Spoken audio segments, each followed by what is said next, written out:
Welcome to the Ear for Fear podcast, the horror movie podcast that boils and ghouls and dead alike are screaming for. Don't be afraid to listen as Rick and the Creeps bore their way into your brains, slither down onto your arteries, into your still beating hearts.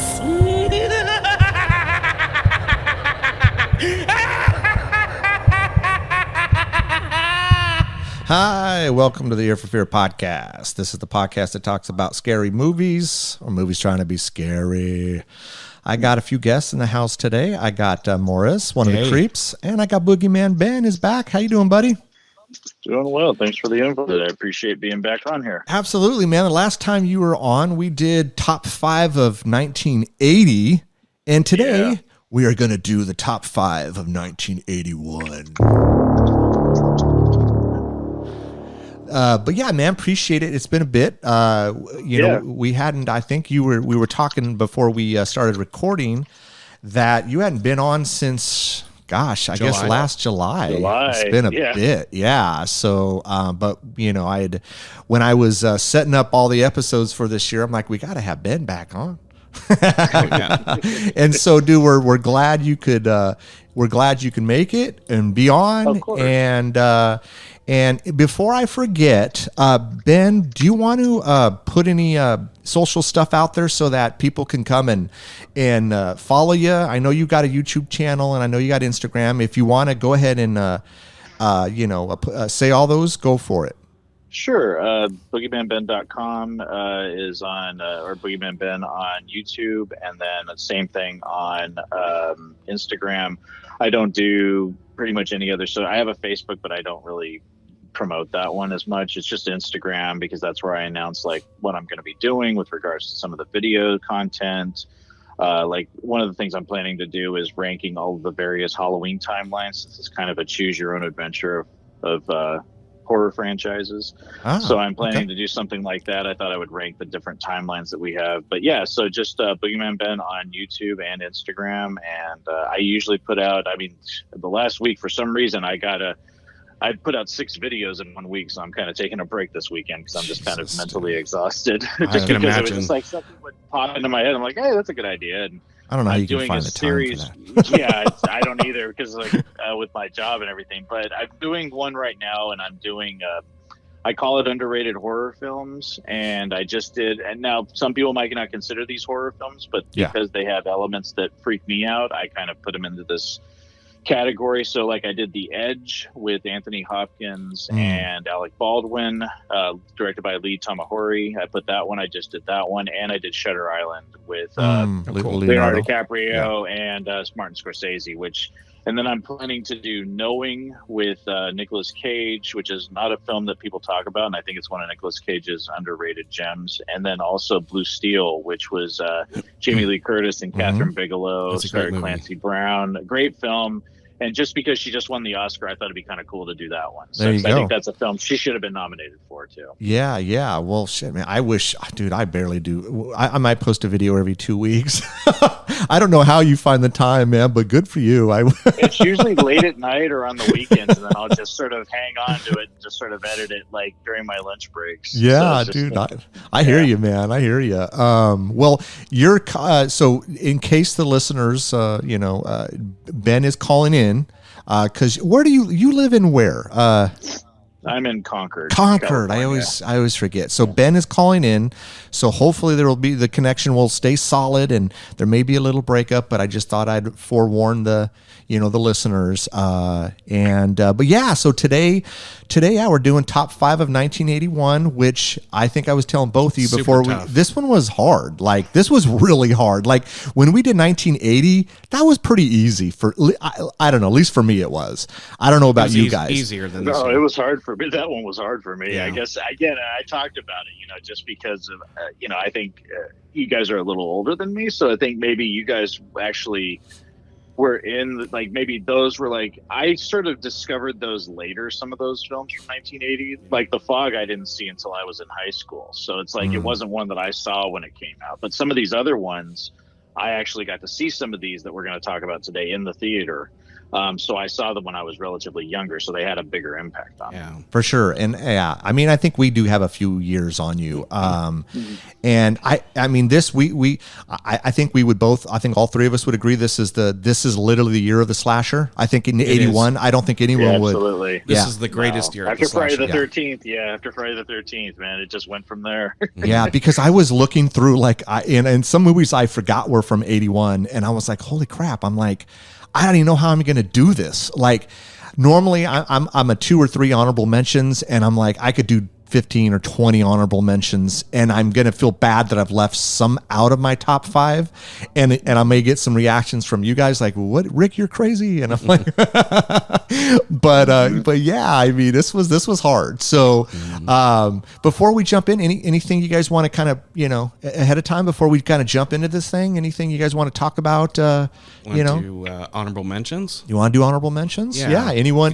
Ben's the guest. Yes. Ben, you want to start out with some honorable mentions, and if you got 3 or if you got 15, just go ahead and ramble them off, and Okay. I'll give a little I'll fire a few off just recently, just because my wife's birthday is actually Valentine's Day. So Nice.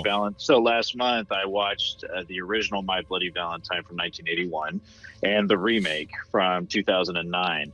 And that's the original My Bloody Valentine I've only seen about 3 times, but it's every time I watch it, I just find something new about it that I really like. And I think it's just the location, the people. I really lately have been really going back and watching a lot of older films because I just feel like back in the day, back in the 80s and the 70s, you really just had these great actors, character actors. They might not necessarily have been stars, but they were just people that drew you into a performance. And I just felt like that watching this film and revisiting it. I hadn't watched it in about 6 years, but I had such a good time watching it. And I just think it's really creepy. I love the mine setting. Of course, the minor character is so iconic and just really good kills and really creepy moments in this. The dryer scene always gets me.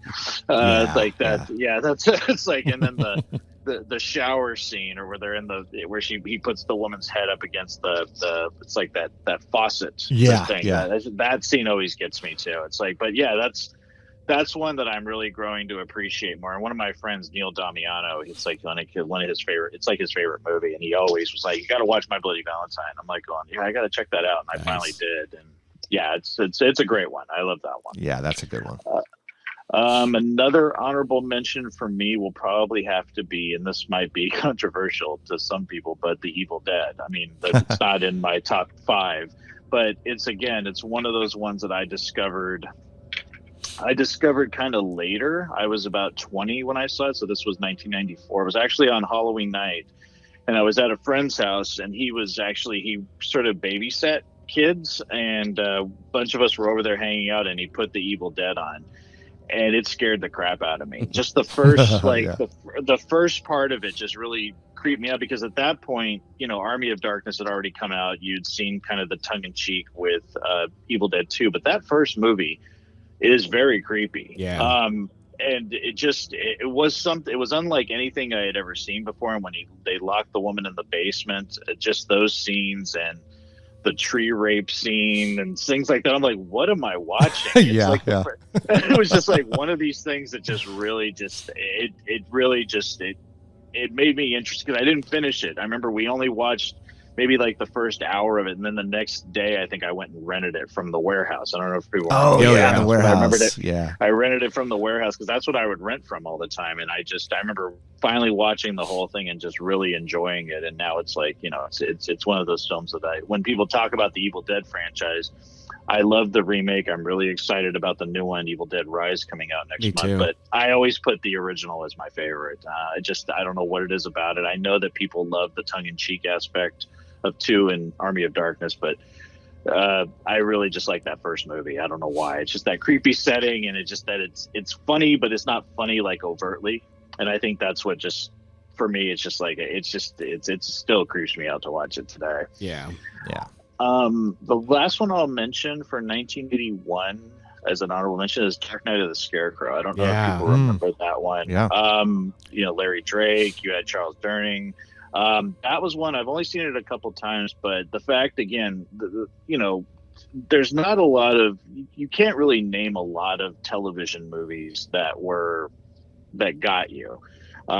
Maybe Stephen King's It, of course, Salem's Lot, which is my favorite movie, but this one really got me. Yeah. And Burnt Offerings really, was one that got me Burnt Offerings made for TV. I was just because you said made for TV, that one always got me, especially the ending, which I believe is one of the scariest endings on film. Yeah. For me, at least personally. Is that the one with Oliver Reed? Yes. Yeah. And Betty Davis. I've never seen it. Ben, I think you would like it. And if for anything, that ending, oh my dude, just every time I talk about it, like the hair starts standing up because it's so freaky, man. It is. Okay, I'll make sure I watch it. Yeah, you should check it out for sure. Yeah, but Dark Knight of the Scarecrow is the other one I'd like to mention. It's kind of like this vigilante thing that goes wrong, and the Larry Drake I was always a fan of, Dr. Giggles and just other things that I had seen him in, like Darkman. But I don't know, it's like I haven't seen it in a long time, but I just remember I have it on DVD, and I just remember somebody else recommending I see it, and I really liked it because I didn't see it when it came out. So it's another one that I just said, this is really good. It's one that really scared me. Like I said, I'm always fascinated when I can find something that was made for television that has that impact. For sure, man. Yeah, because we definitely know how much you love Salem's Lot, that made for TV. Oh, I have it tattooed on my chest. That's how much I love it. Yeah, anyone that is a fan of your stuff, they know. It's like it's not even though it's like, oh, come on, it's Salem's Lot. Come on. It's a sickness. It's okay, man. It's like me with the Warriors. I'm a humongous Warriors fan. Walter Hill, like that's my all-time favorite movie. I have some sleeves of the Warriors.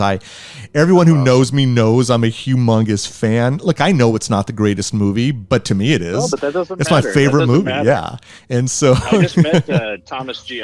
Just met Thomas G. Waits, who was in that. Oh, and yeah. I met him at a con last month, beginning of November. What con was he? Beginning of February. Because he was at a East Bay Comic Con. He was here, and they had almost the entire cast. And I feel bad I didn't tell you.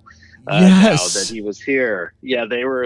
It was a good amount of them that were here. Really? That's the picture actors. I saw then, because I follow him. Yeah. I followed him for years on Instagram, and he recently posted a picture, and it looked like it was him and maybe I think it was about 4 or 5 of them, and then it looked like a fan and the fan maybe gave him the picture, and then he posted it on his Instagram page. And I think I think maybe Cochise was there, the character that plays Cochise, and I don't know if it might have been Vermin. I don't think it was Cowboy, but I think Vermin was there, the actor that plays Vermin, and I think there was a couple other. Mercy was there. Was she? Yeah, she was there. Oh I think so. And I didn't even know. Michael Beck was there. Yeah, Michael Beck was there. Oh my God! I was gonna say Swan. Was there? Yeah. And I didn't even know. Yeah. I wish I had known, because I absolutely would have went. Years ago, bad. I should have told you. It's okay, man. It's okay. Don't worry about it. They were going to do this thing in Coney Island a few years back, but then COVID hit. That would have been great. And my sister and I were thinking about flying to Coney, because she loves the Warriors too, not as much as me, but I had never been to New York, and I was like, that'd be awesome to go and meet. And they were going to have a ton of the cast there, and it just never, as far as I know, it never happened because of COVID.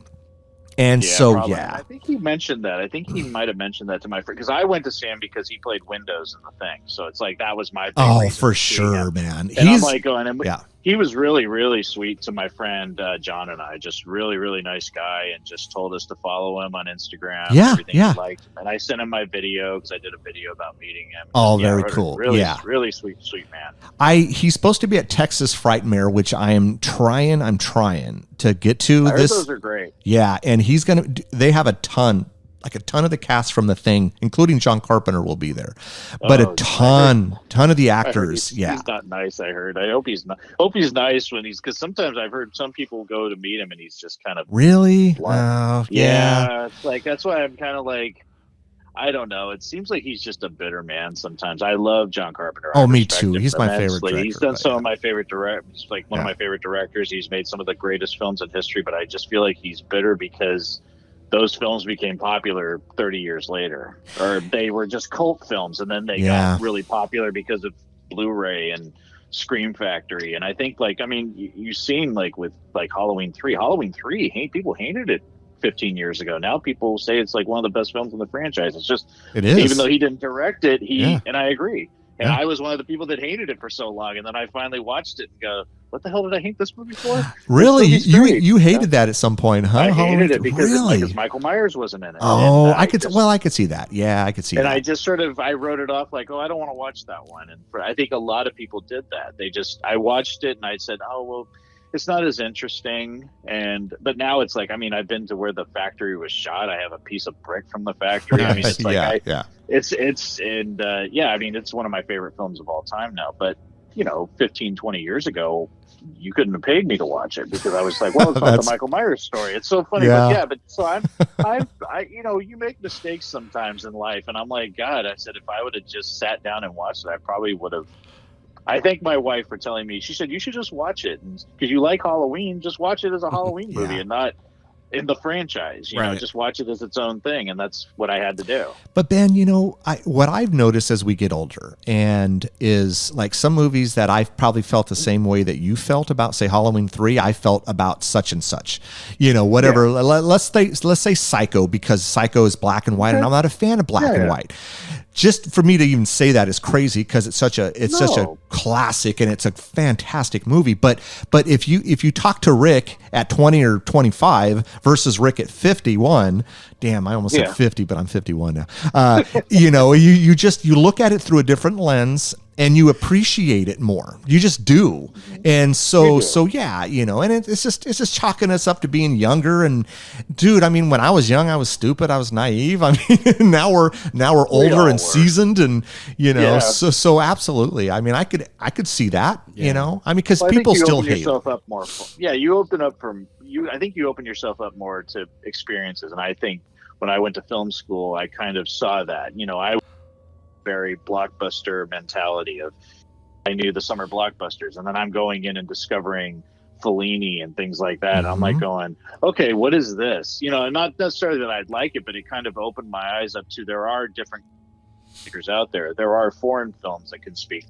There are films that are, set in different countries that are in different, different kind of subject matter than I'm used to.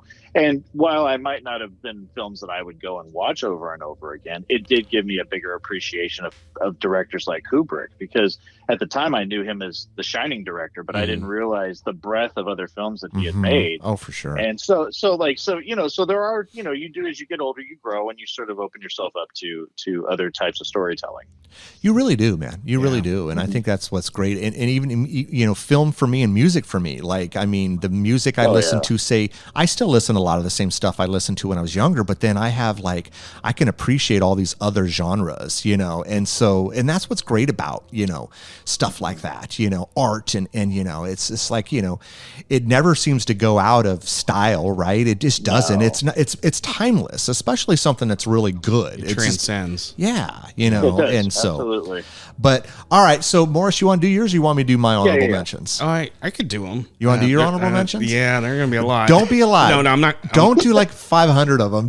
Don't talk forever about them. I won't. But one of my movie number 350. Yeah, 350. I know, right there. So a lot of honorable mentions from me are going to be some slashers, because I'm trying to incorporate my favorite movies of 1981.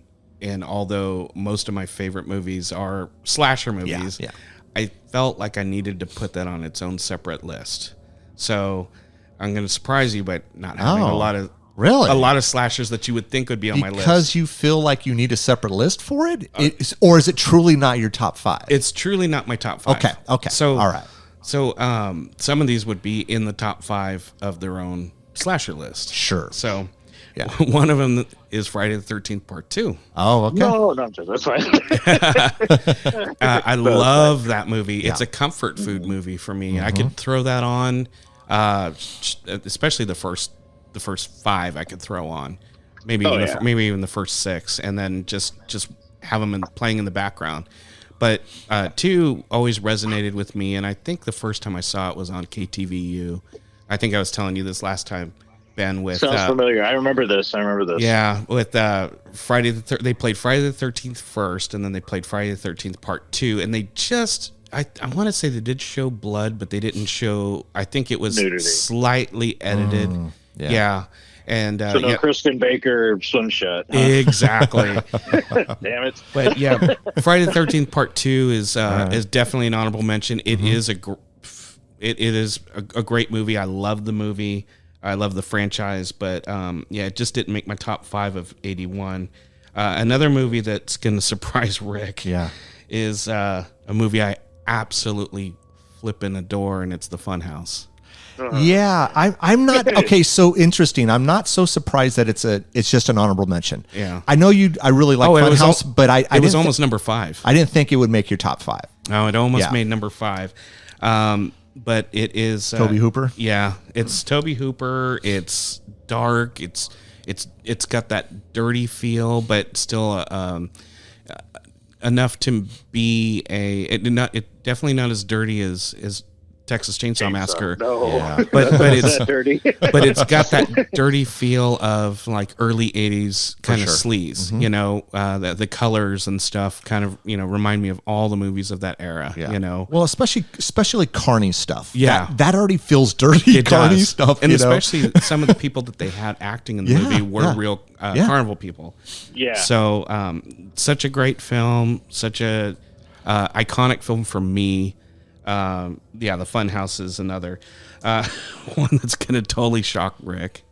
I know. Oh no. Halloween 2 on your honorable mention. On my honorable mentions. I don't think so. I don't think so. I'm like not totally surprised here. I'm not really. No, because I mean 2 is good, but it's not 1. I love Part 2, and over the years, I think I've expressed to you that the first one is a complete movie. It's iconic. It's iconic, but it's a complete movie. Everything was circumstantial. It wasn't about a sister. You know, I know we were just talking about that, and Ben, you were mentioning, you know, that you know, Carpenter wrote that because he was, you know, trying to get a paycheck and didn't. Yeah. He was kind of in the corner. He didn't know how to link the two together. But yeah, it was. It's a complete movie. Everything was circumstantial. You look back at it. You know, he wasn't after Laurie Strode. He was after whoever gave him attention. You know, like Annie yelled at him, and he was after Annie most of the night. You know, it just so happened that they were across the street from each other. Yeah. He was after Tommy. Went to his school, followed him around a bit too. So it wasn't a Laurie. I'm after Laurie. I'm after my sister. No, he was after whoever gave him attention. Yeah. And the two of them gave him attention when they came to his house. Exactly. And he went home. It could have been anyone. Because it was the day he came home. It was early in the night he came home. I know, right? Well, I guess it was the night before he came home. Oh, he was heading home. Yeah, he was heading home. He was heading home. And they came to his house. But Halloween 2, honorable mention, definitely within my top 10, but didn't make my top 5. Another one that might shock you, Rick, is you were thinking earlier that The Prowler would be on there. It's not on there. It's not on there, huh? Yeah. The Prowler. I'm going to be quick about some of these other ones. Scanners. Yeah. I love Scanners. I love The Beyond. I've never seen it. I've never seen Scanners. Oh, it's a good movie. I love Cronenberg. I just need to see it. Yeah, it's one that I think if you like The Brood, if you like Videodrome, it does have a little bit of a different feel than those. Scanners kind of reminds me of The Fury from De Palma. You know, it's got a similar, you know, feel. You know but you know, Scanners is one. Happy Birthday to Me is another one that didn't make the list. Didn't make the list, huh? Yeah. That's a good movie, though. Yeah. Goodness, The Burning. I remember the first time I saw The Burning was when Rick and I lived together way back in the day, and I rented a whole bunch of movies from a mom and pop place. We ordered a few pizzas, and we were just, it was a lazy day, and it's like, oh, this is a slasher I've never seen before. It's a great movie that people forget about and don't really show it. I think true horror fans show love to it, but most other kind of people on the cusp of being a horror fan just don't show the love or just don't even know about it. It was like 95 that we finally watched it, and I'm like, where's this Where's this movie been all my it's life? a very good movie. Yeah, it is a good one, and I didn't include it on my honorables just because I've only seen it once. Yeah. So it's like I need to watch it again. But I remember I saw it was on cable, and I watched it. But I know Scream Factory put out a special edition of that, and I need to get it. And another movie, and this will be the last one I mention, will be the Wolfen. Wolfen. Yeah, Wolfen is good. Yeah, Wolfen's good. Yeah. Wolfen, that was tough for me. I was teetering on that because that's a great cast. It was the only werewolf movie that I saw in the theater that year that it was released. My sister took me to see it. Yeah. And that was back in the day when she used to take me to the movies, and I saw Flash Gordon 9 to 5, Popeye, Superman Popeye 2. saw in the theater. Wolfen, she took me to see, and that was back when my older sister was cool, and she used to she used to love her little brother and take him to the movies. Wolfen, I think I saw on HBO. I think if I remember correctly, it was on HBO, and I really liked it. And then I rewatched it last year, and I still enjoyed it. Just I think for the acting, because it has a solid cast. But Albert Finney, Gregory Hines. I mean, solid. Edward But James Olmos, But then it was like, it didn't hold up for me as much. So it didn't make my list. It was close. Like I said, I could do 20, and I'm not going to I'm not going to dive in deep. Because Morris, you've already mentioned on yours, I have the Prowler on my honorable mention. I have the Burning. Yeah. I have the Funhouse, and I have Halloween 2 on my honorable mentions. So, because you've already touched on those. Yeah. These were tough, even though I really like these movies, and I really do enjoy Halloween 2. It didn't make my top 5. Yeah. But the two that actually, Ben, you mentioned Evil Dead. And if anyone has listened to our Evil Dead episode, it's not going to come as a surprise to them that it's not in my top 5. Right.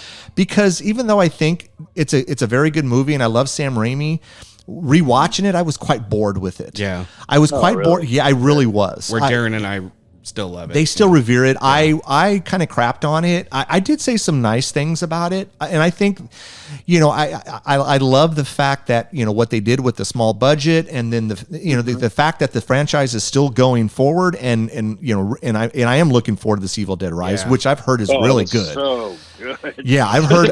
So good. Yeah, a friend of mine, he had texted me some pictures last week. He went to a screening. Where Sam Raimi was. Micah? Yeah, I don't think I told Morris this yet. But Sam Raimi was there, and Bruce Campbell was there. A few other actors was there, and he sent me like pictures of the panel, and he said he really enjoyed the movie, and he said it was really good. So Morris and I down the road, we're going to do an episode on it. It's not even out yet, but eventually that'll be an episode that people look out for. So, I mean, I gravitated more towards Evil Dead 2 because I still thought it had a lot of the blood, and it still had some comedy in it. And it just resonated more with me than the first one did. Even though I still think the first one is a classic, I just don't like it as much as other people. Yeah. And then my last one is An American Werewolf in London. Morris isn't going to be Morris will not be surprised by this. Yeah. Wow. Yes, and again, I respect the movie. I really do. I think the werewolf effects are really cool. But I think the movie's quite boring for me. And you're more partial to The Howling. I'm partial to The Howling. Yeah. And we'll talk about that later, because I'm sure I can guarantee you I'd hope that The Howling made the top 5 of one of our lists. But yeah, and I know it's going to be surprising to people. I think it's a great movie. I think it's a classic, but I find it very boring. I do. I mean, I think the werewolf effects are phenomenal. Cool, yeah. And so that's my honorable. Yeah. Yeah, so I'm shocked, but I'm getting over my shock. But that's cool. yeah. But that's my honorable mentions. I mean, we could probably do 10 or 15 other ones, but yeah. So yeah, I mean, so Ben, if you want to start with your number 5, go for it. All right. Well, my number 5 is The Howling. There you go. Yeah. I remember, and I didn't see it in the movie theater because I would have been.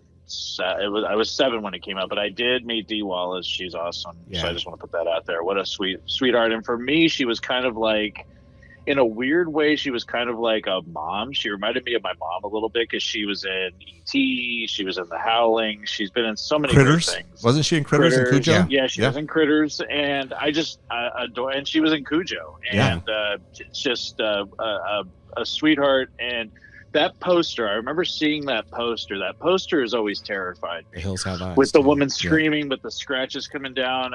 But getting past that, just Rob Bottin's effects. I know that Oh, my Rick God. Baker was originally doing the Howling because American Werewolf had been stalled. Yeah. And then John Landis said, "Oh, he's like, well, we can finally do American Werewolf." And Rob Bottin was Rick Baker's assistant, and Rick Baker's like, "Well, I'm doing the Howling." He's like, "What do you mean? You said you were going to do my movie and all this stuff." So he said, "Well, okay, I'll do all the effects and I'll get everything ready and just hand them off to Rob Bottin." Yeah. And I think what Rob Bottin did with that movie is just incredible. I mean, the transformation scene, the Eddie Quist transformation Oh my scene God, that's is badass. incredible. And it's very, very slow. I know people say, "Oh, it's so slow. Why doesn't Belinda Blasky's just run out of the room?" But it's such a amazing scene. And again, just the amount of amazing cast members that are in it, from, Christopher Stone, the late Christopher Stone, Kevin McCarthy, Elizabeth Brooks, Robert Picardo, Noble Willingham. I mean, there's so many amazing people in it. I just love and Dick Miller, who can't say enough great things. Oh, Dick yeah, Miller. yeah. He's in one scene, but and then Dee Wallace, you're with this woman through this, this whole film, and just I love the werewolf effects in it, and it's such a heartbreaking ending and a funny ending at the same time. Yeah, It's got yeah. that where it's one that still gets me, and I think it's where it was shot. It was shot up in Mendocino primarily, and I would like to go and try to find those locations.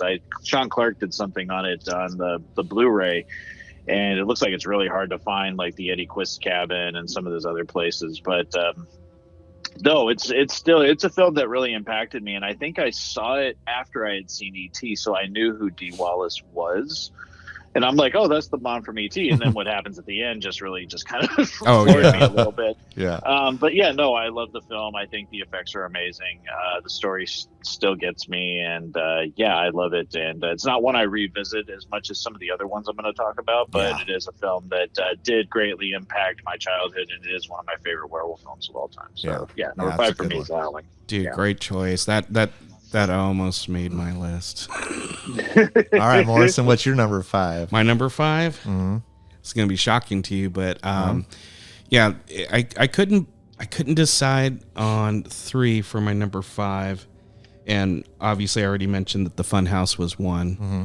The Howling was the other. They were all teetering. Mm-hmm. But I'm like, this one gravitated with me more, because when I saw it, it just really kind of fucked with my brain. But it's the Ghost Story.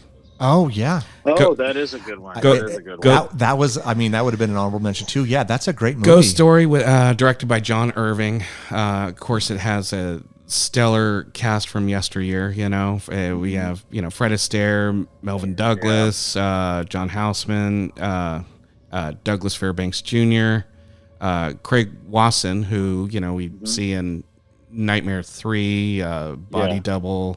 I always liked him. Me too. He does a great job as a dual character in this. Yeah. And as himself and his brother, I think Don was his name. But yeah, just a great movie to where I know it for the today's audience, some younger kids would probably find it slow and not a lot of stuff happens. But for me, when I saw it, I think I saw it on Cinemax or HBO, probably around 83, 84. It just resonated with me and just kind of messed with my brain. It's really scared me. A lot of the scares that happen with Dick Smith's effects, they're so great. He's a legend. After Jack Pierce, Dick Smith was the go-to guy before everybody else that followed afterwards. Savini and So, Ghost Story is my number 5. You know what, Morris? It's interesting. I've only seen, and I know you gave me a copy of it, I think. Yeah, I think I gave you the DVD. You gave me a copy of it, but I haven't, since he's given it to me, Ben, I haven't watched it. And I remember seeing Ghost Story when I was a kid, either on HBO or one of those. And it scared me. Mm-hmm. And I remember having a nightmare of it. But since then, I haven't seen it. I've seen maybe a few scenes here and there from it. Yeah. So I didn't want to put it in an honorable or a top, because I'm like, I would want to watch it again from like an older lens. Yeah. Right. And so it didn't, even though I remember really liking it and I remember it creeping me out, but I just wonder if it would hold up for me, you know? And so that's why I didn't make a list, but it's I remember being really good. Yeah. For me, it's I have nostalgia it. Yeah, I have it. It's one of those that I think a lot of the ones that I love, either stuff from when your childhood, you either still love it or you grow out of it. This is one that I think I gravitate towards because it really impacted me as a child, 13, 14-year-old. And, iconic story written by Peter Straub, who was, kind of like he was also like Stephen King. Or they wrote, Talisman together, did they? And Black House. House they wrote together, yeah. So, just a great story. I like the characters, and I kind of like the outcome. It had like a movie of the week, but bigger budget kind of feel to it. So it's interesting because you're talking about, obviously being a kid and remembering something. And so my number 5 is a movie that we have done a podcast on, an episode on, and it was actually the first episode we did. And so that's why I think it kind of holds a little place in my heart. And it's a slasher that I definitely remember a lot when I was a kid, is Happy Birthday to Me. And that was our first episode that Donovan and I did when we started this thing 3+ years ago. And when we had no idea what we were doing, the quality was terrible. We had no idea what, and so, but when I rewatched it, it didn't hold up as much for me, but it's still enough for me to be my top 5 because it just holds this place in my heart I remember seeing it when I was a kid. I remember the cover, of the shish kebab, Oh yeah, that cover. I remember. That was iconic. It's an iconic cover, man. Like I think anyone walking through a video store in mid to early 80s knows what we're talking about. Right. They picked it up and they probably rented it because of the damn cover. And so that's my number 5. I remember the producers hated that poster, But that's what they went with. I know they reissued in some artwork, and I don't like it at all. Artwork they reissued. I don't like it at all. The shish kebabs, it's very iconic. Dude, it's so classic, man. It's like a classic friggin'. But it has nothing to do with birthday. It doesn't. or the main character. Yeah, I know. But it is cool, and it's a poster that I'm after. I do have to mention with going back with what you were saying, Ben, about the Howling. And like I said, it almost made my number 5. But that opening shot of her being a journalist and then them going into the nudie place and the little theater. It just plays like a slasher, and it has that grimy Oh, it just feels dirty. And it's funny because Joe Dante would do Gremlins, and it's just like that's such a departure from totally. What Gremlins was, and that was only 4 years later. But and then him being behind her. Yes, it's very terrifying. That lighting was perfect with the movie and playing. Robert Picardo has played such goofy characers. The fact that he played Eddie Quist is so it's against so the different for grain. him. Yeah. Because he was the goofy guy in the office building in Gremlins 2, and it's like the one that got the hooked up with the female gremlin at the end. It was like, and you think about he was one of the garbage men in the Burbs. He's always been in the Joe Dante films. Oh yeah, but he's so terrifying as Eddie Quist. And he was actually around here. I was in LA at the time, but my friend John met him. He went to a screening. They did a screening of Gremlins at the Orinda Theater, and he was there. And I'm so mad I didn't get to meet him because I would have loved to have met him. Oh, yeah. Yeah. All right, Ben, so what's your number 4? My number 4 will be The Funhouse. Nice. There you go. Directed All by right. the amazing Tobe Hooper. And that's one. And I have, this was the first horror film I saw in the theater. So I was. Really? Interesting. Yeah, I was just about to turn 7 when this movie came out. And I just, so I was 6.5. And I remember my mom and her friend Louise and her son Tori, we were friends. And then Tori's older sister went. We all went to see this, and I believe we were in Oakland at the time. And I just remember the poster with the mouth It's just the Oh, Gunther yeah, mouth yeah. of the drooling Yeah, and everything. And I just remember that was the poster we were going to go see this. And I still remember certain moments in that film seeing it as a 6-year-old. And the one that always stuck out to me is the scene where the girl falls through the floor, and there's the spinning little wind, where like Gunther is approaching her and she's underneath. Oh, She's yeah. fallen through and he's like approaching her. I think that was the character Liz. Yes. Largo Woodruff played her. That scene always stuck out to me, and just the look of Gunther really got to me. And the fact that as a kid, I had already seen Salem's Lot, so I was already terrified of that movie. But realizing as I got older that the same person that made, Salem's Lot made the Funhouse, and I love Wayne Doba as Gunther. Just the look, the fact that Rick Baker did the makeup again, the fact that they had lights that were in that mask that made his eyes light up. I mean, that was just that. Sean Clark has that whole thing. He has the mask, the teeth, the hands, everything, because that's like his favorite movie. One of his favorite movies. When he does his thing with two heads. Yeah. I just love I love the late actor Kevin Conway, who played there was 3 different Barkers. There's one for the girls, there's one for the Funhouse. They have like the 3, and it's all played by the same actor. Right. And I just love that he did that, and he was another actor I really appreciated. But again, it's just the idea of this. There's a lot of little touches in the film that I love when I go back and watch it to Halloween. Like the opening shot is very much like the opening of Halloween.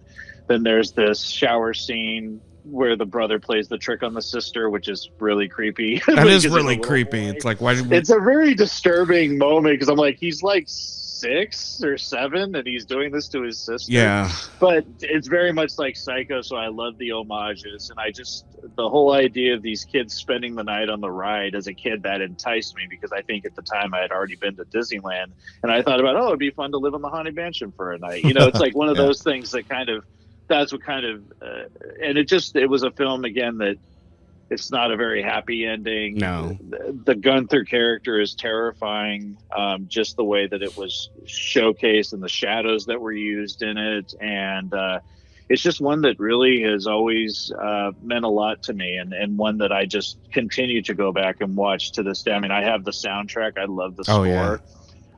It's got that very carnival.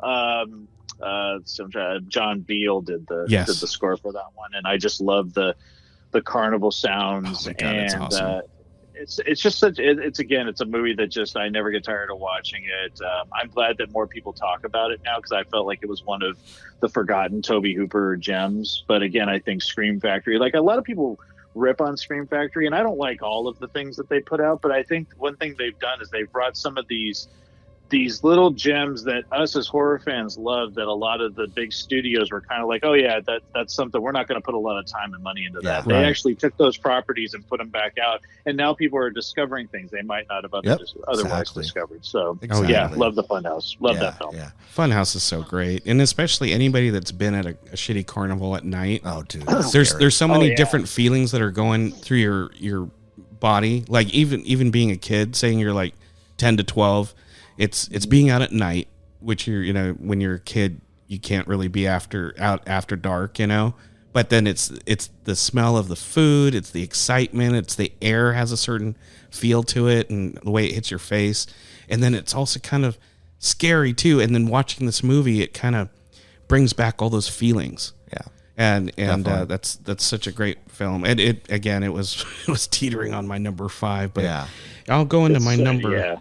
My number 4 is one that Scream Factory did put out, and I wasn't too pleased with the transfer, so I'm hoping that they do a 4K that fixes this.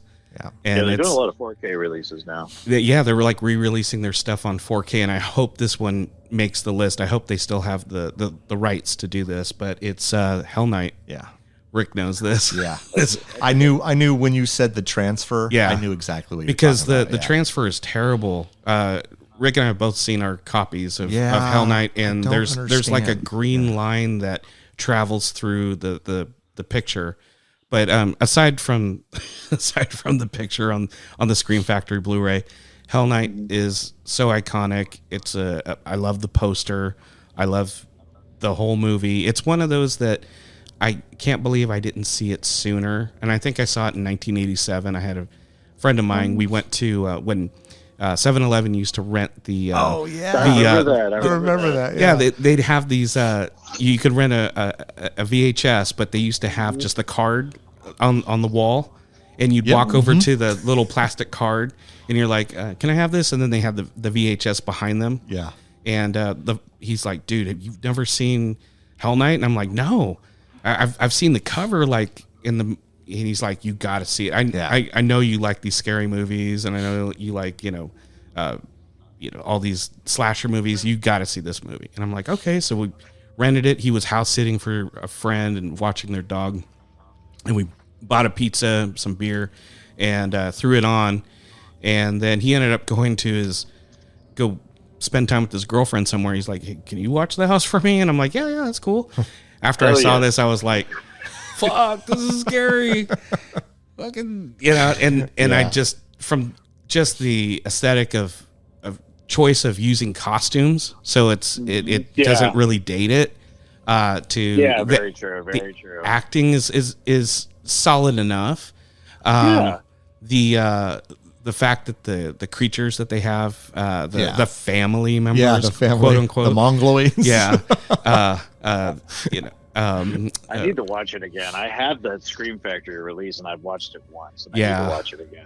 It's just it's such an iconic film, iconic poster, iconic feel. I think Linda Blair did a great job before she started, getting hooked up into Rick James, drugs and things, and doing money or doing movies for the paycheck. This was one I think she really cared about, and I do too. And everybody else was really, and I guess the nights were really cold, and they kind of, and I have to say, was it Tom DeSimone is the director? He he was known for doing a lot of he did pornos, porns, back in the 70s. He did, yeah.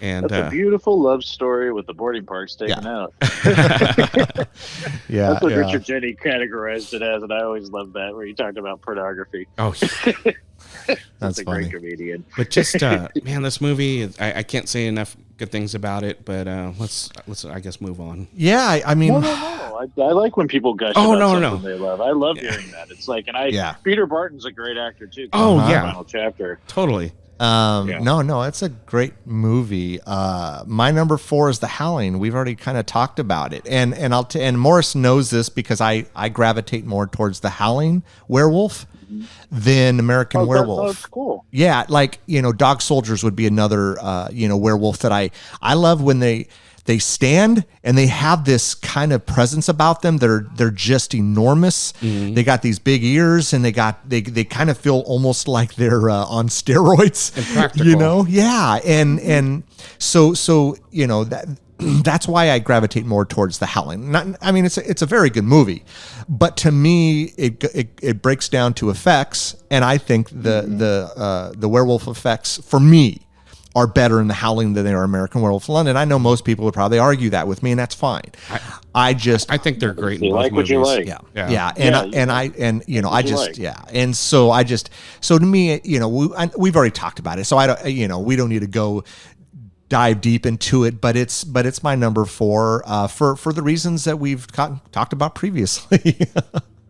I'm going to take one step back. I think it was The Howling that they had at that theater premiere with Picardo that I was talking about that my friend went to. I think it was The Howling when I think back to it, because I was thinking Gremlins, but I'm like going, it would make more sense that it would have been The Howling because he was in Gremlins too. Yeah. So I'm like going, I think it was The Howling that they actually had. Yeah. But that's my number 4. Ben, what's your number 3? Number 3 for me is going to be Friday the 13th Part 2. Now, this was a tough one for me. So like you said, it was hard as we got towards the top, because Friday the 13th is my favorite horror franchise. Just because I the Jason character became iconic to me after 3 with the hockey mask and Richard Brooker's portrayal, and then I just was a Jason fanatic from then on. I mean, I was Jason. The first time I was Jason was when I was in 1985 when I was 11. Nice. Nice. Because I saw A New Beginning in the theater. That was my first Friday the 13th film in the theater, and I was just about to turn 11 when that came out, because it came out in the end of March that year. And but part 2 grew on me over time, and now it's like for a long time it was one of the lesser ones for me, because Jason didn't look like Jason that I grew up loving. You know, he was, you know, the way that he was portrayed, very much like, you know, they've always said, you know, it's the Town That Dreaded Sundown kind of look, where he's got the sack head and stuff like that. And, Right. But I really grown to appreciate it, and I think it came from after meeting Steve Dash, who played Jason in the primarily played Jason. Warrington Gillette is credited as playing Jason in that film, but he only did a handful of scenes, one of them being the infamous ending scene where he jumps through the window and grabs. The Carrie scene. Where he goes Jenny Fields. But for me, it's like after finding out what happened with that whole thing, and that how for years Warrington was taking credit for playing Jason through the majority of that film, much like Tony Moran and Halloween and playing Michael Myers. It sort of rubbed me the wrong way, and I really just became a Steve Dash champion. Yeah. And then I went back and I rewatched this film like a lot in the last few years, just got into it, probably since like 2017, 2018. 2018 is when I met him. I actually met him 6 months before he passed away. Stephen Dash. So that was just a great honor, and he was a sweet, sweet man. And I just have really come to find out that I love this film a lot more than I ever thought I did growing up. And it's, to me, it ties with Final Chapter as the scariest film in the franchise for me. It's still, I think, absolutely terrifying to watch. And I think it's just because with the original, you love the groundwork the original set. You also have the Betsy Palmer character, Mrs. Voorhees. I mean, she made that film. As much as everybody else is a great component of that film, that movie is Betsy Palmer's film. And I love the fact that she doesn't. Yeah, go ahead. Oh, I was just gonna say, I love the fact that it's you know, not that she's wearing gloves, but she's like the black glove killer. You don't see her in that first one, and even the part 2 is kind of similar. You don't really see him, you know. It's just Hands of the Killer POV. And I like those first 2 you know, that did that without, you know, giving away the full body. I mean, especially with your love for the giallo, I mean, that's right up your friggin' alley. Yeah. I mean, you know, the double penetration scene where they with the spear. You seen the cut scene from that is on the Scream Factory box set of part 2. They actually have it as one of the special features where you actually see what it originally was going to look like before they cut it.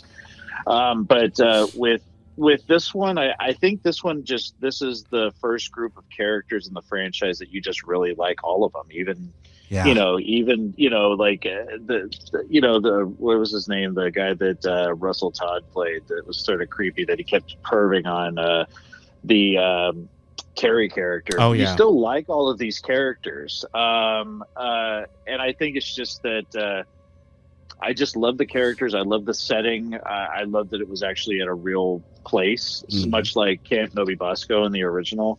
And I think that it's just a very scary movie. And I think Jenny Fields, played by the amazing Amy Steele, is the greatest. I think she's the greatest heroine in the franchise. She always will be. I think I agree with you. I mean, and I loved her. I thought she was a great final girl. And then we see her a few years later in April Fool's Day. I wish she would have done. She would have done more stuff. Yeah. She was she's great. Another sweet person that I got to meet. And Did you? Very, I met her in 2012 at a convention, and she was there, and I met several other celebrities, but she was such a sweet person, and we talked about April Fool's Day, and just such a nice person, and just looked almost, I mean, she's older, of course, but she still looked exactly like she did back then. And there's a great book out if you guys are fans of. I just read it and I did a review on my channel. It's called Sackhead: Definitive Retrospective of Friday the 13th Part 2. Oh, okay. It's done by R.G. Henning, and it goes into really good detail about the making of the film. It breaks down every character. talks about, just their experiences on the film, talks about the different Jasons, talks about Warrington, talks about Steve. I definitely recommend it if you're a fan of the film. Oh, for And sure. it's on It's on Yeah. Amazon. So yeah, it's not, I think it was like under $20 or just over. It wasn't that much. And you said good R.G. book. Henning? R.G. Henning, yeah. Nice. And it's just Sackhead. called It's just called Sackhead. Yeah, But yeah, great yeah. book, and so long-winded, but part 2 is my Your number 3. Friday All right. 13th part 2. All right, Morris, what's your number 3? I wish we had like a sound effect, like number 3, some shit like that. Well, my number 3 has already been mentioned, but it would probably be my number 1 or 2 on a different list. Yeah. Possibly number 1. And Rick knows that this is my all-time favorite standalone slasher movie, and it's My Bloody Valentine. Yeah. First time I saw this was, again, like a lot of the movies I rented back in the day, and especially in the early 80s, it was in a mom pop store that was the best. Those are the they used to best. be like it was a Radio Shack, Radio Mart / Radio Mart. Yeah. But Those were things. yeah, man. they sold That's Radio funny. Shack stuff, but then they had a small little thing of movies absolutely. that they would I sell. frequent those remember too. Yeah. those. Yeah, and it's I remember Phantasm, Maniac,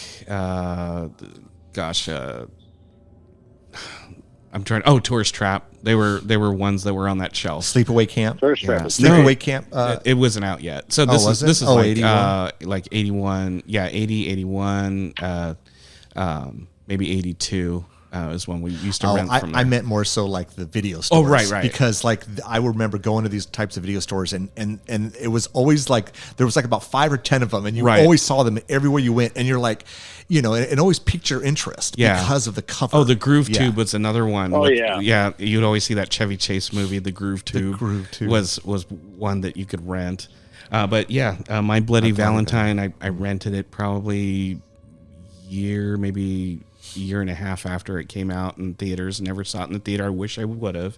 And of course, it was the cut Paramount one, and I didn't get to see it in its full glory until way later when it was reissued on Blu-ray. In DVD before it was Screen Factory got it, but Yeah, I bought that copy, the Steelbook.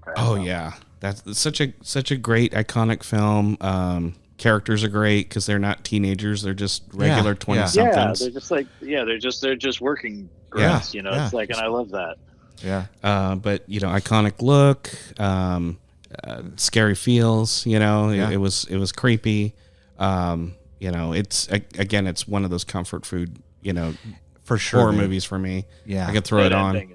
That ending is great. Oh, That- yeah. where he's laughing maniacally. Yes. And Oh, my God. it's Without so his good. arm. Yeah. Yeah.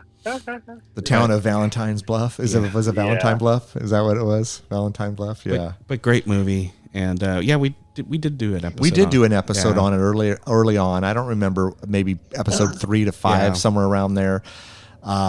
It's hard because that's my number 3. So if you want to continue to talk about it, I can piggyback on you because No. that's my number 3. No, go for it, man. Just all the things that you said. I mean, it again is because I remember seeing this when I was a kid on HBO again. Because I remember seeing like Elm Street all these things. I saw some of them in the theater, but this one I would have been 81. I would have been probably 9. Yeah. And so if I was going to the movies, most of the time they weren't allowing me to go to see these. The only time I remember going to like a drive-in, we saw Motel Hell. That was like a double feature with Cheech and Chong because, my mom was into Cheech and Chong at Was the it time. next movie? I don't remember, dude. Like whenever Motel Hell came out, 80. Then the next movie. I think it was and then- 80. was 80. I think Motel Hell was Because we talked 1980. ab- Yeah, we because I did. talked about- I think it was an honorable mention on the. Yeah, the yeah. last time, And so we went, so in 1980, I would have been 8. And we went to the drive-ins here in Sacramento. And that's when drive-ins were really fucking cool. Yeah. There was a double bill of Motel Hell and Cheech and Chong. And whatever came out in 80 of Cheech and Chong, I couldn't tell you. I think it was next movie. Was the next movie, yeah.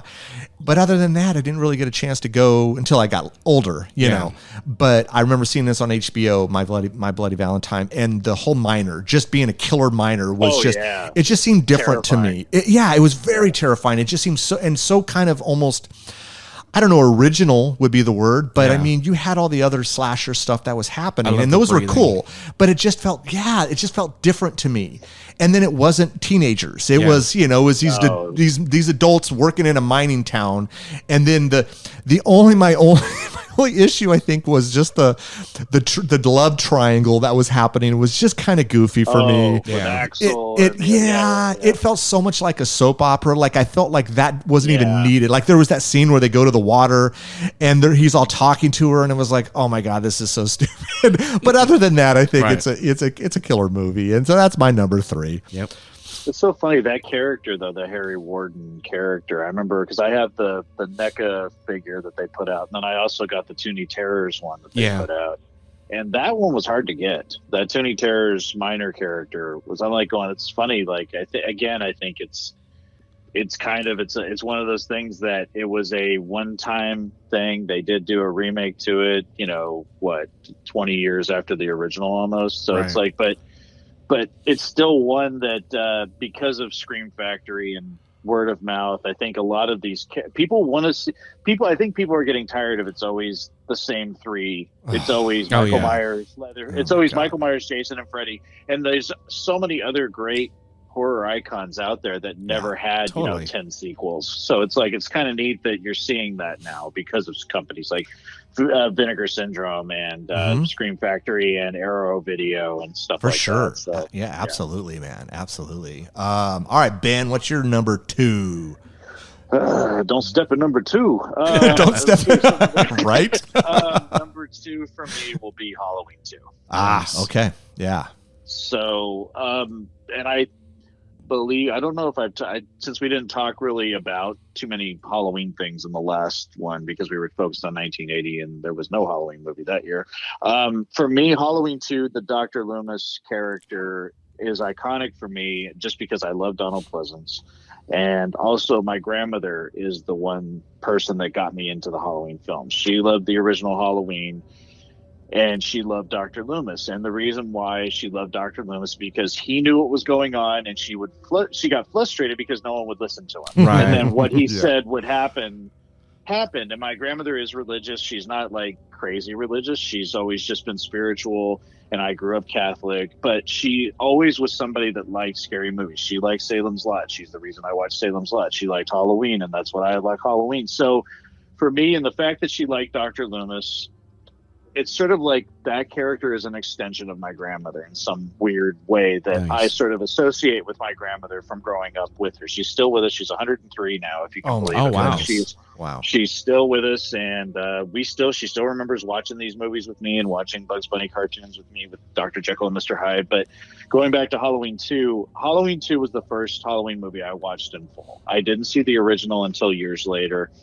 So as a kid, this was my favorite Halloween. Now, I love the original, but for me, it's kind of like they're the same story. I can put these two films together, and this is a complete film for me. Right. If they never made another Michael Myers movie, I would have been satisfied with this ending. Agreed.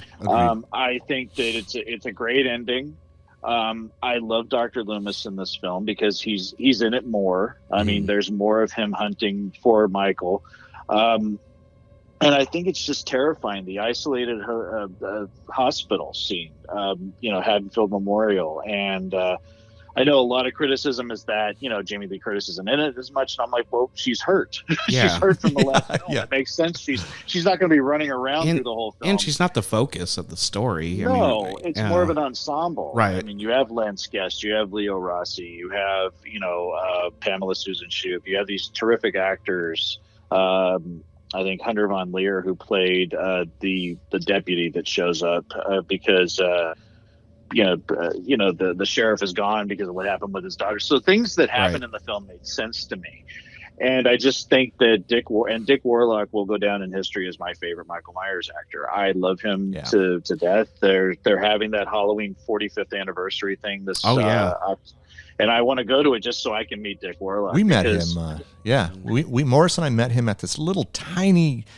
Oh, was that Cal Cal Expo here in Sacramento. This was 96. Was he nice? He seems like a nice guy. He was very nice. Yeah, because we got to meet Gunnar as well. Was there? Gunnar Hansen. You know, and so we got. Yeah, it was one of these. I mean, dude, it was like a con before like a con. It was so tiny. It was like, and they were like this offshoot room, and then they just had the tables in like an L just a little shape. table, and we sat there and no one was waiting in line, so Morris and I got to just chill and talk to them. And because so cool. we had just realized that Dana Carvey is a cameraman in Halloween 2. Yeah, he's the you see him twice. Yeah, and so we were Twice. talking to Dick Warlock about that, and he goes, and I don't remember, did he even know Dana Carvey was in it? I don't think he did. No. and so we were chatting with him about that, and he was a nice guy. Yeah. Well, he was Kurt Russell's stunt double in like, Escape from New York, and it's like in The Thing, and it's just like he's amazing, and I don't know why I know that was the same mask from the original film, but there's just something more sinister about it in the second film for me. It's more demonic looking, and I think it's just different head shapes than Nick Castle. But I just love I get goosebumps every time at the very end of the film when he busts through the hospital glass and Loomis shoots him and the marshal goes up to him and he goes, "Oh, look at him, he's still breathing." And he's like, "Well, he stopped breathing," and he cuts his throat and then just stands up. I'm like going, that scene gets me every time, and I'm like, oh my God, he's just terrifying. Yeah. And the ending, just where she shoots him in both eyes and he blows the operation room up, and like I'm saying, that should have been the end. That should have been the end. It should have been. It should have been the end. As much as I love the other films, that should have been the end of the film. Yeah, and I just, like definitely. I say, the Halloween 1 and Halloween 2 are a 1-2 punch. I love them, and rest in peace to the amazing Donald Pleasance. I know he's been gone a long time, but the day he died, part of me died. I just, I miss him, and he's one of my heroes. Yeah. Oh, I get it, man. Sorry, I got a little excited about that one, but it's such a good film. You don't need to apologize. Yeah, especially when we're talking horror movies. Never apologize for that. All right. I love it. All right, Morris, what's your number 2? My number two is you're lost for words. Yeah, I'm a loss for words. It's no surprise. We've done an episode on it. We've already talked about it, but it's an American Werewolf in London. Oh, yeah. I'm not surprised by that. Yeah. American Werewolf in London, just great movie. I wanted to see it in the theater. It's one that my sister didn't take me to see, but she did rent it for me when she had it was after she was divorced. She was dating this guy, and she had moved back home, and I think I was 11 or 12, just depending on the year, the part of the year of 81. Yeah. So it just came out on VHS, I was probably 12. But she, got me popcorn and stuff and shoved me in the living room, and she's like, "Okay, well, we're gonna be hanging out in my room. Don't come back here." So I'm like, "Oh no, believe me, I won't be coming back there." Yeah, no. But I watched the movie, and I remember hiding it's funny, even though I was 12 and I've seen horror movies, I remember that I was too scared to watch the scene where Jack gets pounced on by the werewolf, and I had to hide my eyes, and then I kind of like peeked through my eyes and saw him getting his throat ripped out, and I'm like, oh shit, no. Yeah. And then it's a scene. And then I think I had mentioned this on the episode is when we see the werewolf, dying, and he's naked, and David looks over at him. I think I told Rick this, that I thought that was Jack all ripped up, and I'm like, why is he naked? It didn't dawn on me that he changed back into a human being, and not until after 40 years older, right? But just a great movie. Not super scary with repeat watches for me, but it's just again another comfort food horror movie for me. The effects are great. We already talked about that. We already talked about how. The writing is pretty solid. Simple story, but solid writing. Passion project for John Landis. After he made Schlock, he and Baker were gonna do this movie together, and obviously it came together 10 years later. So, just one of my favorites. Didn't make number 1 though. Yeah, no, I get it. No, I'm not surprised. It's up there. I know you love this movie. So my number 2 we've already talked about, and so it's gonna be. This is the thing. It's almost impossible for us to like do this and not have already, and so. And I'm okay with that. I don't need to talk a lot about it, because I would rather listen to you guys talk about it. Friday the 13th Part 2, and this was tough for me. And number one for me, it was hard for me 2 and 3. I kept going back and forth, but when I thought about what I said about Halloween 2, I said as much as Friday the 13th is my favorite horror franchise, I gotta put it in the 3rd spot. Yeah, and it's just, I mean, I love the franchise. When I was growing up, I would say the Nightmare on Elm Street was my favorite franchise, and then they started doing anything after 5 was just shit. And it left a bad taste in my mouth. And I will say, I think if you put all the franchises together and you lined them all, lined up all the movies, Friday the 13th, it's solid almost throughout. Now, except for like Jason Goes to Hell, which is just a complete, in my opinion, is a complete piece. I have a big problem with that one. Yeah. But dude, I love Jason X, which people shit on all the time. I do too. It's so much fun. It's so fun. It is fun. It's fun, it's Jason in space. Like, how cool is that? Yeah. I mean, come on, man. And then Uber Jason. Yeah, awesome. dude, seriously. Yeah. And so if I would go now, like if Elm Street after 4 would have just been solid, then it would have been a no-brainer, but then it just became just terrible for me. It's just all these one-liners, and then why are all these actors? It's just even Freddy's makeup in 5 is shit, dude. And that was just a year later. The original Nightmare on Elm Street and 3. I like 1, 2, 3. Yeah. For sure. I like 4, and like I said, we're not talking about Nightmare on Elm Street, but I like 4 a lot. But the first 3 are my favorites. Yeah. Oh, dude, and if I mean, 3 is my. It's not even close. Like, is my favorite out of every one of them, because it just has everything. Good. And the first one is great. Don't get me wrong; it's a classic. But and I've talked about this in other episodes. If I'm sitting down and I'm just for entertainment value, I'm watching 3 all day long. Yeah, it's 3. It's always 3. It's fucking phenomenal. Not to mention the cast is great. The effects are just they're phenomenal. I saw that twice in the theater. Because I saw it the one time and I went back just to see it again, and the effects just blew me away in Part 3. What they were able to do. Yeah, Chuck Russell did a great job directing that. For sure. But yeah, so Friday the 13th Part 2, I mean, it's just a solid sequel. It's a great, and then we get Jason, we get him in a burlap sack, which I'm totally cool with. I don't have a problem with it at all. Like, I know the hockey mask is iconic, and that's cool. This one just had a different feel, a little bit of a different feel for me, and so... you felt like a real person. More so. I think that's what other people are saying about it now. And if you read that book, that's what they kind of allude to, is that, this was sort of a natural transgression, a natural conclusion to, or a natural like carryover from the original. Yeah. Whereas after that, he got bigger and was more of like this unstoppable machine, where here he's just this man that lives in the woods. Yeah. It's just, and that makes him creepier. And I'm a sucker for stuff like that. Yeah. I'm a sucker for some sort of like birth defect, mongoloid type of thing, that is out in the woods. Like, I mean, it is killing. I'm all for that. Yeah. And so yeah, I mean, we could talk all day long on Part 2, but that's my number. That's my number 2. Ben, this is your number 1, man. What do you got for number 1? American Werewolf. Yeah, I kind of thought so. Yeah, it's like I have a very big love for this film, and I know that you were saying, Rick, that you find it a little boring in spots. For me, I saw this movie in the theater. Now we're Morris, you were talking about seeing it at like 11 and 12 years old. I was 7 when I saw this in the theater. And I remember the trailer for it. I don't remember what movie. I think it might have been The Funhouse. Oh, okay. Because it came out before American Werewolf that year. Because American Werewolf, I think, came out in August. Okay. And I think The Funhouse came out in March. But I remember seeing a trailer somewhere of David ripping his shirt when he changes in Alex's apartment. Yeah. And so I was a fan of the Incredible Hulk. I'm like, oh, he's going to turn into a monster. That looks great.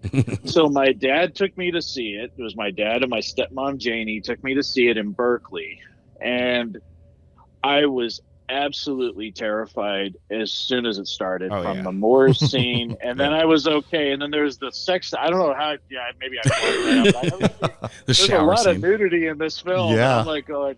but then it was like the scene where like Jack shows up, at the hospital, and then there's also the scene where he shows up in the apartment, and then when David changes, from then I think I remember putting my hands up to my face for like a good duration of the film. Yeah. It scared me so badly, and I remember that night I was at my dad's. My parents were divorced when I was very little, and this was his woman he married after my mom, and I remember I had a water bed, and the way that my bedroom was is that my bed was up against the window. The window was high enough so I couldn't look out of it, but my door was always left open. So if you looked into my room, my bed would have been to the right. And so I'm laying in bed and I'm just looking at the doorway. And I kept thinking, I don't want to look at the doorway. So I would look up at the ceiling because I felt like if I looked down, I would see the Kessler Wolf. I just kept saying I would see the Kessler Wolf. So I think I said, Dad, I got to sleep with you. So I slept in their bed that night. I remember that. It's like, it scared me that bad. And then over time, again, very much like Salem's Lot, it just became this film that means so much to me. Yeah. And I just remember how it impacted me. They re-aired it on television when I was in high school. I was 14, and they had like this thing, I think it was right before Halloween, where they showed like A Nightmare on Elm Street, Psycho 3, American Werewolf in London. And I remember recording it, and that's how I really started watching it a lot. So I was about, like I said, 14, 1988. And but just everybody in it, from David Naughton to Griffin Dunn to the beautiful Jenny Gutter, who I still think is one of the most gorgeous women in history. Gorgeous, and just Rick Baker's effects, but even like some of the character actors like David Schofield and Brian Glover and John Woodvine, who played Dr. Hirsch. And there's the comedy in it just works so well. I love when he's like talking to like Dr. Hirsch. Just cracks me up. Like when he's on the phone saying, just tell him I'm dead. No more calls. Just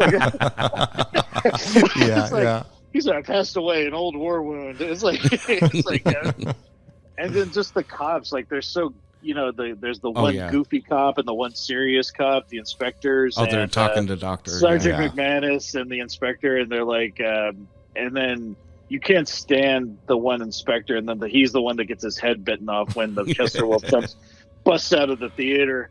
But just there's so many iconic moments in it. Not only just the scene on the moors where it's all sounds, you don't see anything. Right. It's just, again, it's that what I think a lot of directors and filmmakers don't understand. It's that what you don't see. Yeah. Because it's just like your mind is concocting everything. What is this thing that's circling them in this darkened area that they're at? And just you put yourself in that position. Oh yeah. What would you do if you were stuck isolated in this place? And just the attack on Jack, the way that it was done, you never see the wolf in full, because it was a puppet, right? And so you just see it. I remember the Rick Baker talking about telling Griffin Dunn to be careful with it because it was like one of the only ones they had, and he said that Griffin Dunn like ripped its head off like almost immediately after it started doing that. So then they put the hard teeth into it, and I guess to pay him back a little bit when they were doing that shot. But again, it's just this viciousness. Like you're not conceiving what's going on at first. You're like, what's happening? Because you see the head hitting him and ripping and tearing and the blood, and then you're just like, and then it just leaves. Right. And then David runs back and he's just laying there, and then it happens again.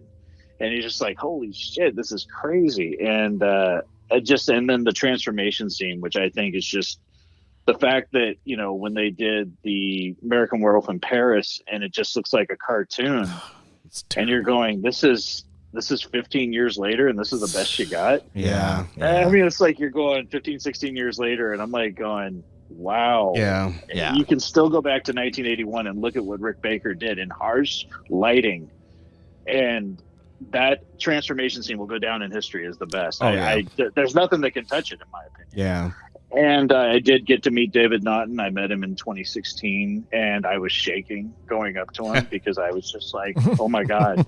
And part of me in my head, I'm going, I've seen this man naked a lot. I was like, I don't know why that just popped into my head, but it was like the first nude scenes I remember as a kid. But he was so nice, and he loved my shirt because I had the Rue Morgue shirt on with his image from the scene in the woods, the dream sequence. And talked to him about, the fact that he was on the floor for some of those scenes where they were doing the stretching scene when he's changing and the body's contorting and stretching, and really, really a nice man. But I was so stupid because I held up the poster in front of my shirt so you can't see my shirt that I'm wearing in the picture with him. So I'm like, but I was just like, oh my God, I met David Naughton. It's like when I met Robert Englund, or I met Adrian Barbeau. It's just one of those things where you're just like, holy shit, I met somebody that I grew up idolizing. Yeah, totally. Or lusting after, like Adrian Barbeau. I mean, she was nice when we met her. She was sweet. Such a sweetheart. Oh my God. But yeah, the film just means a lot to me, and still to this day, it's just I will go hands down. It's my favorite werewolf film of all time, and I don't think anything can touch it. And I really hope they don't remake it. Max Landis was supposed to remake it for a number of years, and that was John Landis' son, and he got caught up in some type of something happened controversial, and so I think the project got dropped, and I just hope they don't touch it. Just leave it alone. Yeah. It's like I just heard they might remake Vertigo. I'm like, please don't touch these films. Do something new. Do something new. Do something new. They're already great. It's like, why remake something that's perfect? Exactly. And for me, everything in this film just works. The comedy works. The horror works. I know it's slow in spots, but for me, it's like Salem's Lot. It's like it's comfort. It's something I can put on, and it might not scare me like it used to, but it still brings me back to that 7-year-old kid watching it for the first time. And I still remember that it did impact me. Totally. So, number one. I get it. Yeah. All right. Number one. All right. Number one. All right, Morris, what's your number one? My number one is no surprise to you. What do you think? Oh, I'm just looking here. Hold on a second. I'm like looking through all these movies now. I'm like, I don't even know. Is it? I don't even remember what your honorable mentions were, so I don't have a guess. Evil Dead. Oh crap! Yeah, you did not mention that as your. I'm like looking, going, did he mention that as a? It's gonna be Evil Dead. Yeah. I'm like, Dead. I forgot. Like I crossed all these out. Like I'm writing all these down while we're talking, and I'm like, who said what? Evil Dead. We just did an episode just a few months ago.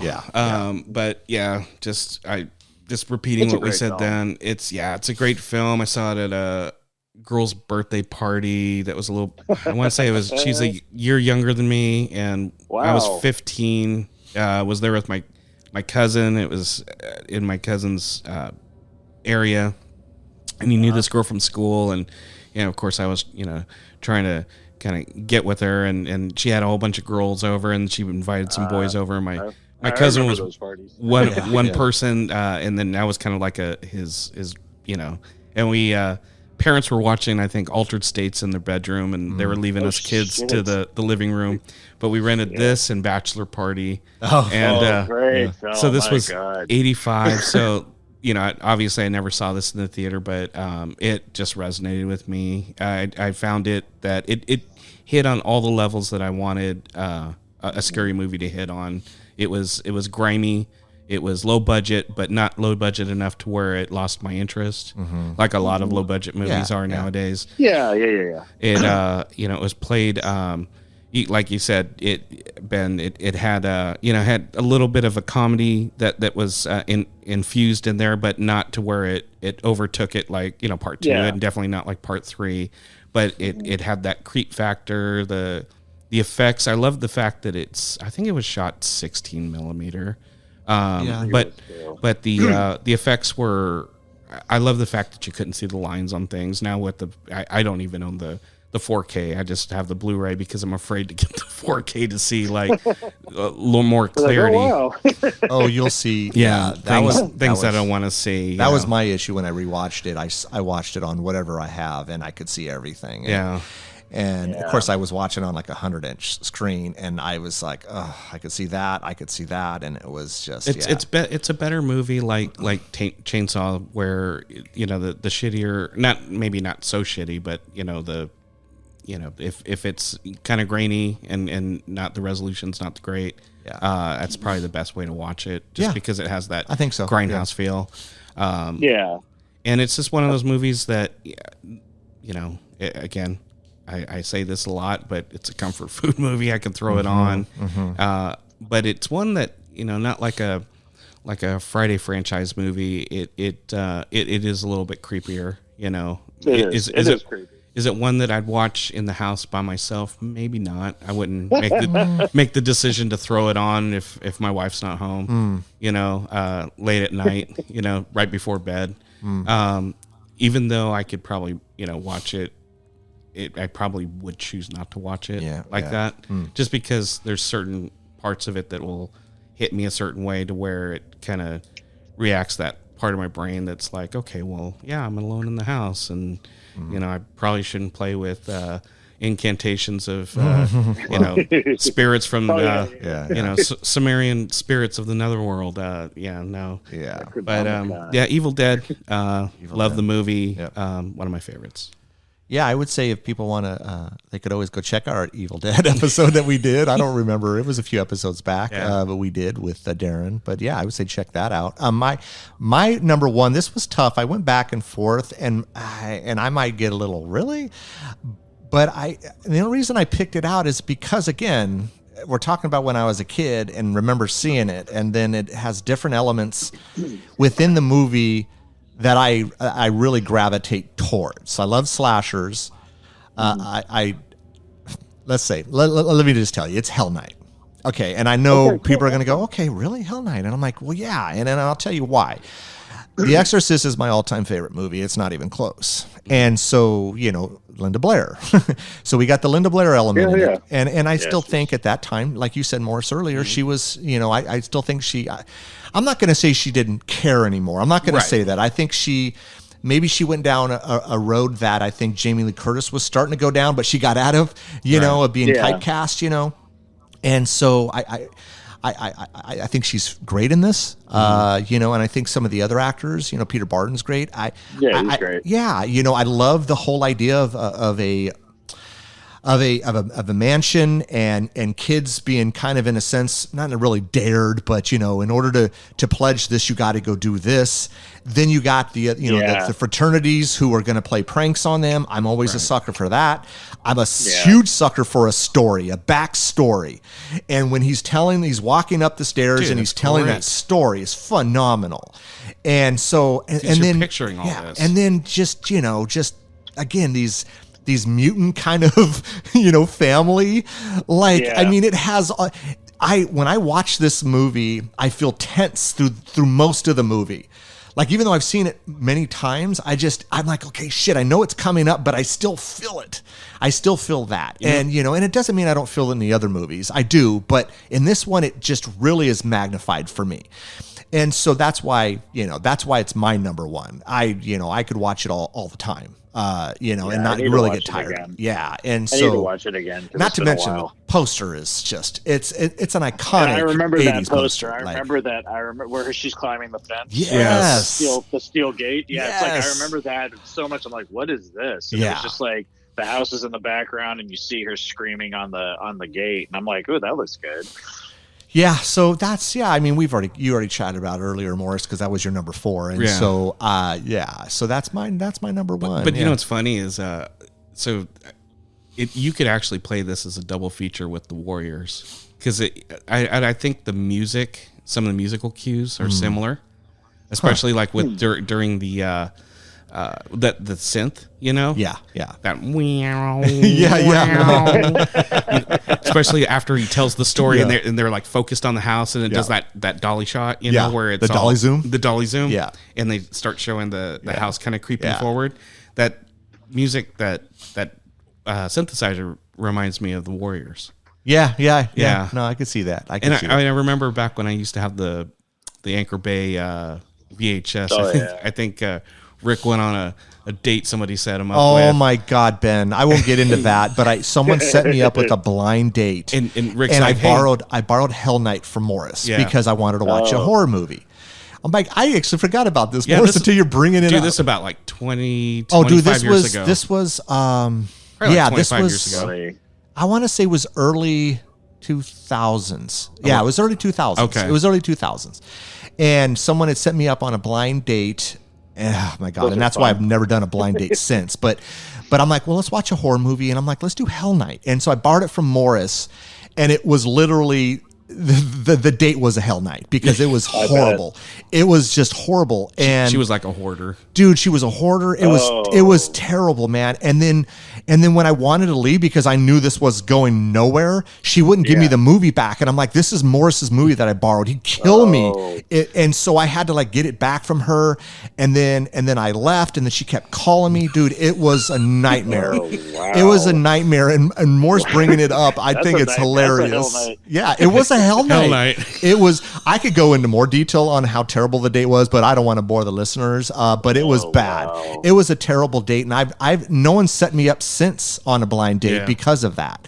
And so I forgot it was hell night, like Morris. Order hell night lady. No. Yeah. Shit, that's funny. So, but Seriously, good. If you like Hell Night, do you guys like Tales from the Crypt? The old Tales from the Crypt series. Did you ever see the episode called House of Horror? And it's got it's got Keith Coogan in it, Michael DeLuise, Brian Krause, Meredith Salinger, Will Wheaton, and Kevin Dillon, and it deals with these 3 pledges that have to go into this house called the Copper House. That sounds Actually, I saw it. Yeah, that sounds familiar. That's a great episode. It's like my favorite Tales from the Crypt episode. I have the seasons 1 through 7 on DVD. It was let me see what season would it have been. I think it was season 4. If I'm not mistaken. I'll have to write this down so I can watch it when I get home. Yeah.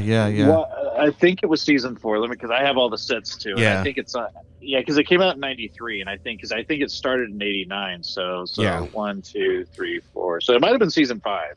Okay. But it's great. House of Horrors. They actually used the location that was used for Nothing But Trouble with Chevy Chase. So the same house that was used as the Vulcanizer house is the same house they go into. That's a great because they shot all that in Santa. It was right across from where Magic Mountain is. They shot all that over there. Okay. Yeah, cool. Like Santa Clarita area. Yeah. So that's a good one. Yeah. Well, shit, man, that's our top 5. Everybody, love it, hate it, doesn't matter. That's ours. Yeah, it's our own personal picks. Yeah. Well, Ben, thanks for a lot of fun. Thank you. Yeah, man, it's always a blast having you on. We appreciate you coming on out. Absolutely, man. Of course. And looking forward to it all week. Yeah, man, and anyone who stuck around the whole time, make sure you go follow Ben. Go give him some love there on the YouTube channel, on his Instagram page. Yep. And I guess that's it for us, man. That's all we got. Yeah. It's a pleasure, guys. Thank you. Thanks again, Ben. Hey, man, we do appreciate it. Absolutely, dude. Hopefully we'll run into you at the Creature Con in June, right? Isn't it in June? Yeah, June 17th and 18th. We may have to just buy Sunday's tickets so we can come and see you, man. Yeah. Or I'll just have to buy Saturdays and I'll just go on both days. There we go. Either or, man. Well, let's keep each other posted because I would like to hook up with you guys again. So let's for sure. If you guys end up going Saturday, I don't want to make it an inconvenience for anybody. I'll go 2 days. It's not a big deal. It's like I have so much fun going to them anyway. Exactly, man. But we'll definitely figure out before we go. But have a good one, man. And thanks again for coming aboard, bud. Yes. It's a pleasure. Thank you, guys. All right. Everyone take care. Bye-bye. Bye. All right. Bye. You listened all the way to the end. We appreciate that. Don't forget to follow us on Instagram at Ear for Fear Podcast, Twitter at Ear for Fear, and subscribe to our YouTube channel at Ear for Fear Podcast. You can also check out our website, earforfear.com. There we list news and events. We're available on all the main platforms, so make sure you tell a friend. We hope you come back and get an earful.